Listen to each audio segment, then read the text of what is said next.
অষ্টম শ্রেণীর শিক্ষার্থীবৃন্দ, আজকে তোমাদের শারীরিক শিক্ষা বই প্রথম অধ্যায় শরীরচর্চা ও সুস্থ জীবন পৃষ্ঠা 11 এর সংক্ষিপ্ত উত্তর প্রশ্ন সম্পর্কে আলোচনা করব। প্রিয় শিক্ষার্থী, তুমি যদি আমার চ্যানেলটি এখনো সাবস্ক্রাইব করে না থাকো তাহলে আর দেরি না করে এখনই চ্যানেলটি সাবস্ক্রাইব করে পাশে থাকতে পারো। চলো শুরু করা যাক।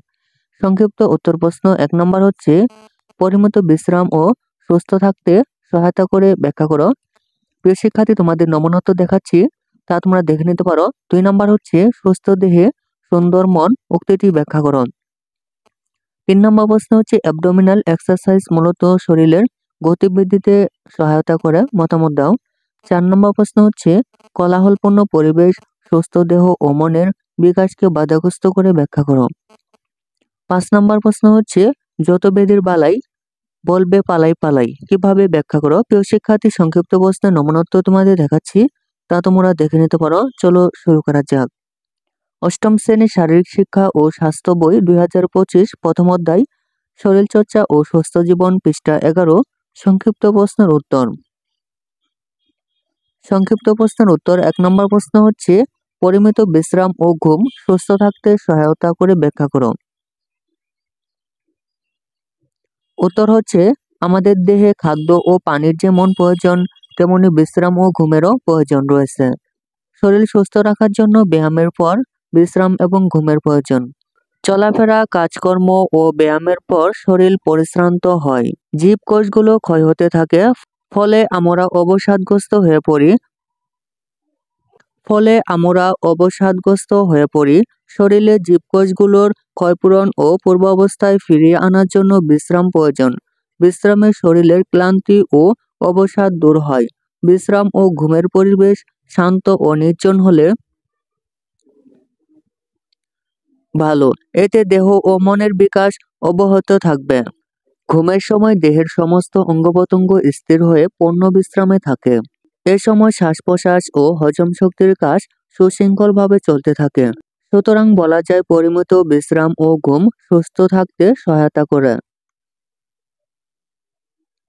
2 নম্বর প্রশ্ন হচ্ছে, সুস্থ দেহে সুন্দর মন উক্তিটি ব্যাখ্যা করো। 2 নং প্রশ্নের উত্তর হচ্ছে, শরীর সুস্থ না থাকলে মন ভালো থাকে না, ফলে কোনো কাজ সুষ্ঠুভাবে করা যায় না। ব্যায়াম ও খেলাধুলা শুধু দেহের বৃদ্ধি ঘটায় না, মনেরও উন্নতি সাধন করে। মন কাজ করে কেন্দ্রীয় স্নায়ুতন্ত্রের মাধ্যমে, আর দেহ হচ্ছে মনের আধার। তাই সুস্থ দেহ সুন্দর মন এটি প্রতিষ্ঠিত প্রবাদ হিসেবে সমাজে স্বীকৃত।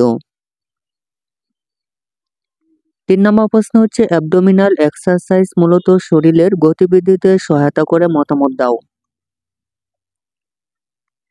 উত্তর হচ্ছে, অ্যাবডোমিনাল এক্সারসাইজ মূলত তলপেটের মেদ কমাতে সহায়তা করে। শুধু তলপেটের মেদ কমানোর জন্য বিশেষ কিছু ব্যায়াম করা হয়, যেমন সিট আপ, হাঁটু ভেজো সিট আপ, 2 পা শূন্যে উঁচু করে রাখা ইত্যাদি। আর এই ব্যায়ামগুলো অ্যাবডোমিনাল এক্সারসাইজের অন্তর্ভুক্ত। অপরদিকে শরীরের গতি বৃদ্ধিতে যে ব্যায়াম সহায়তা করে তাকে স্পিড এক্সারসাইজ বলে। এ ব্যায়ামের ক্ষেত্রে প্রথমে আস্তে আস্তে দৌড়ে শরীর গরম করে নিতে হবে। পরে বিভিন্ন ধরনের ব্যায়ামের মাধ্যমে শরীরের অঙ্গপ্রত্যঙ্গগুলো ব্যায়ামের উপযোগী হওয়ার পর গতি বাড়ানোর জন্য অল্প দূরত্বে বারবার জোরে দৌড়াতে হবে। 25 মিটার দূরে একটি দাগ দিয়ে শুরু থেকে ওই দাগ পর্যন্ত পুরো গতিতে দৌড়াতে হবে। পরবর্তীতে জগিং করে ওই জায়গা আবার ফিরে আসতে হবে এবং সেখান থেকে আবারও জোরে দৌড়াতে হবে, ফলে গতি বৃদ্ধি পাবে। সুতরাং অ্যাবডোমিনাল এক্সারসাইজ নয়, বরং স্পিড এক্সারসাইজ শরীরের গতি বৃদ্ধিতে সহায়তা করে থাকে। 4 নম্বর প্রশ্ন হচ্ছে, কোলাহলপূর্ণ পরিবেশ সুস্থ দেহ ও মনের বিকাশকে বাধাগ্রস্ত করে ব্যাখ্যা করো। 4 নম্বর প্রশ্নের উত্তর হচ্ছে, দেহ হচ্ছে মনের আধার। দেহের বৃদ্ধির জন্য খাদ্য ও পানির পাশাপাশি ব্যায়ামেরও প্রয়োজন রয়েছে। ব্যায়াম শরীরকে শুধু সুস্থ রাখে না, এটি মনেরও উন্নতি সাধন করে। শরীরকে সুস্থ রাখার জন্য ব্যায়ামের পর শরীর ও মনের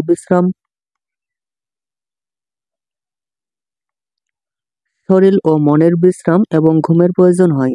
চলাফেরা, কাজকর্ম ও ব্যায়ামের পর শরীর পরিশ্রান্ত হয়, শরীরের কোষগুলো ক্ষয় হতে থাকে, তখন আমরা অবসাদগ্রস্ত হয়ে পড়ি।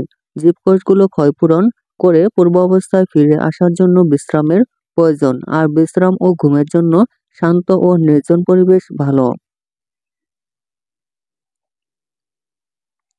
নির্জন পরিবেশে ঘুমের সময় দেহের সমস্ত অঙ্গ-প্রত্যঙ্গ স্থির হয়ে পূর্ণ বিশ্রামে থাকে এবং শ্বাস-প্রশ্বাস ও হজম শক্তির কাজ শৃঙ্খলভাবে চলতে থাকে, ফলে দেহ ও মনের বিকাশ অব্যাহত থাকে। অন্যদিকে কোলাহলপূর্ণ পরিবেশে বিশ্রাম ও ঘুম ভালো হয় না, ফলে শ্বাস-প্রশ্বাস ও হজম শক্তির ক্ষেত্রে বাধার সৃষ্টি হতে পারে।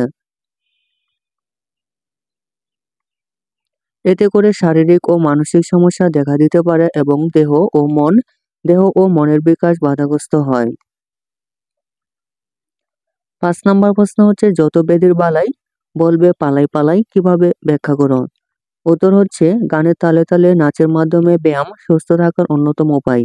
এক্ষেত্রে আমাদের দেশীয় ঐতিহ্যের লালিত আঞ্চলিক নৃত্যগুলোর মধ্যে লোরি নৃত্য অন্যতম। এর মাধ্যমে আনন্দ লাভের সাথে সাথে দৈহিক ব্যায়ামও হয়। আলোচ্য অংশটি লোরি নৃত্যের গানের অংশ। এ নৃত্যের স্থান হিসেবে খেলার মাঠ নির্বাচন করা হয়। একটি বাঁশের লরি ও ঢোলের মাধ্যমে এবং ঝা ঝা ঝা তা তা তালে কয়েকটি স্তরে লরি নৃত্য শুরু করা হয়। লরি নৃত্যের স্তরগুলো হলো: ১ নম্বর হচ্ছে হুঁশিয়ারি পজিশন, ২ নম্বর হচ্ছে পায়তারা, ৩ নম্বর হচ্ছে নৌকা বাইচ, ৪ নম্বর হচ্ছে সখা নৃত্য, ৫ নম্বর হচ্ছে মানসপোতা ও ৬ নম্বর হচ্ছে বিজয় নৃত্য। লরি নৃত্যের উপরোক্ত স্তরগুলো যথাযথ অনুশীলন এদিকে যেমন মনের আনন্দ যোগায়, অপরদিকে শরীর সুস্থ রাখা সম্ভবপর হয়। প্রিয় শিক্ষার্থী, এই ছিল তোমাদের অষ্টম শ্রেণীর শারীরিক শিক্ষা বই প্রথম অধ্যায় শরীরচর্চা ও সুস্থ জীবন এর পৃষ্ঠা 11 এর সংক্ষিপ্ত প্রশ্নের নমুনোত্তর। প্রিয় শিক্ষার্থী, ধারাবাহিকভাবে অন্যান্য সকল বই নমুনোত্তর পেতে চ্যানেলটি এখনই সাবস্ক্রাইব করে রাখতে পারো। ধন্যবাদ।